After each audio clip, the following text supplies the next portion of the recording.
Hi! Dagang hapon. Mainit. Init ngayon di dahil nakaalala lang ako kaya ako napachika. Ibon pala yung nakala ko airplane, di pumal.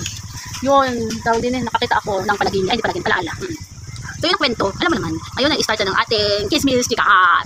Ganun. Chismis Chikahan. Lang, chika lang. Yun, nakalala ko yung aking tropa sa isang grupo nga namin, di ba, ng mga tomboy. Sa isang grupo namin. Siyempre, sa sobrang banding-bandingan, nagkakasabihan ng mga buhay-buhay, alam mo na, oo, kahit sa masanto, kung nagbabanding-banding sa mga kwento-kwentuhan, mga banding, bawat isa, mga trip lang, kung may gusto. So, isang tomboy doon na isa, nag-trip sa akin, dati, kaya parang maganda di po. Yun, tapos, nangyari doon, siyempre, tropa lang ang trip ko sa kanya, tropa lang kami, kaya tropa lang isang grupo kami, magkakaibigan kami dapat.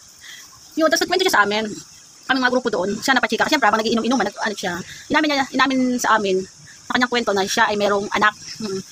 Talagang tomboy siya para sa lalaki, oo. Okay. Sabi lang, ay hindi, sabi medyo. Siguro siyempre kasi nagkaanak na, di ba? Yun. Habang nagiinom kami, nagbanding-banding, nagkwento siya na siya pala ay nagkaroon ng anak. Hindi naman niya ginusto na magkaroon ng asawa. Pero gusto niya magkaroon ng anak. Tinanong namin siya, paano mo nangyari nagkaroon anak? Paano ka nagkaroon ng anak na talagang as in ginusto mo? Sabi namin doon sa tropa namin. Yun, doon siya umamin na talagang inamin niya na gusto niya magkaanak. Kaya ang naging tawag ito, nagkaroon siya ng plano sa sarili niya. Plano niya talaga yun. Kasi meron siyang mga tropa din na kaibigan. May mga tropa siyang kaibigan at meron siyang best friend. Best friend talaga niya yung lalaki na yun, matagal pa. Sabi niya sa amin, matagal na yung best friend niya na yun. Kaya may tiwala rin siya doon sa lalaki kasi nga, mas masaya sila pag nagkakabandingan, nagkakagala-gala. Saka hindi siya ganun sa kanya kasi nalagaan ng kumbaga, siyempre, nalagaan din siya kay tropa siya eh. Ngayon, yung tropa ko na tomboy na yun, yung sila nagbanding-banding ng lalaki na yun, sinabi niya doon sa lalaki, na best friend niya, na gusto niya magkaroon ng anak.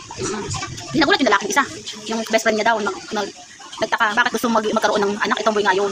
Yung sabi ng tropa kong tomboy, gustuhin ko magkaroon ng anak sa'yo.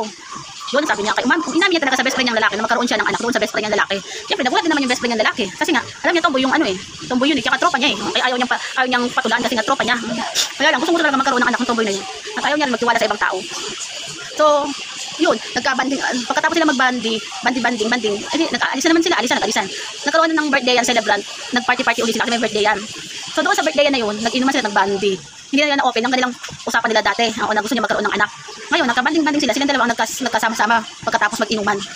Siyempre, doon lang din naman din siya tiwala sa tomboy niya eh. At saka, yung tomboy na yun, yung best friend niya lalaki, yun talagang close na close niya na nagko-cover siya. Kumbaga, tiwala niya yung lalaki na yun. So ngayon, siyempre sobrang mga lasing na rin sila, nagkasama sila dalawa. Ngayon, once lang nila na-try na mangyari yun. Once lang kasi ayaw din ng tomboy. And try lang talaga kasi yung tomboy, na-try lang, ayaw nang maulit. Ayaw niya talaga. Tapos yung lalaki na best friend niya, nahiya din kasi nga nagkaroon na lasing lang kaya hindi rin natigilan. Nangyari na yun kahit na dati pa ayaw niya kasi best friend niya yung tomboy. Kaya ngayon, nag-usap sila na ayaw na ng tomboy kasi diba nag-try lang siya. Kung itong try natin na nakapag love scene na magkaanak siya. Kaya nag-try lang siya ng isa. Siyempre, nahiya naman yung best friend niya lalaki, ganun. So ngayon, tropa ko tomboy. Makaantay na ilang buwan. Doon siya nagtaka. So ngayon, try siya mag-BP? Ay, hindi, BP. Yung, saan pag malaman na buntis ka? Oo. Yun, hindi siya niragla ng ilang buwan. Tropa kong tomboy. Ngayon, bumili siya ng pregnancy.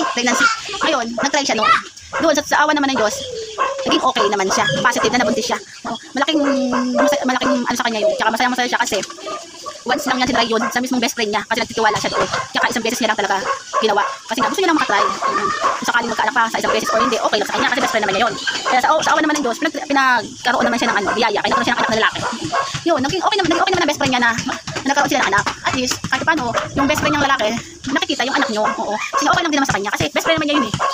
Tsaka yung tropa kong tomboy, nagkakaroon siya ng jowang babae. Saka yun, nag-jowa siya ng babae. Saka naman talaga niya magkaroon ng lalaki. Once lang siya nag-try pero sinuwerte siya. Kasi nga, nagkaroon siya anak. Dahil sa ngayon, malaki ang anak niya. Nakikita man nagkakakilala man silang bata at saka yung tunay na tatay. At least, nakikita sila dahil sa nanay niya. Diba? Ano talaga yung life? Talagang, baga, sinry nila yung mga ganun para lang matuloy ang mga pangako niya. Pangako niya sa sarili niya na magkaroon ng anak. Kung masaya na magkaroon ng anak, kahit sabihin tomboy siya. Pero hindi siya nagpakaano, talagang naging babae siya, gusto niya maging lalaki. Kaya yun, gusto niya ng anak. Yun, masaya lang sila. Masaya silang mag-ina. Yun lang. Tama ng chikahan. Kaya tapos, alala ko lang. Ngayon, wala na. Lalo bago bukas na ulit. Chismis chikahan. Chismis chikahan yun. Chismis chikahan ha. Bukas na ha.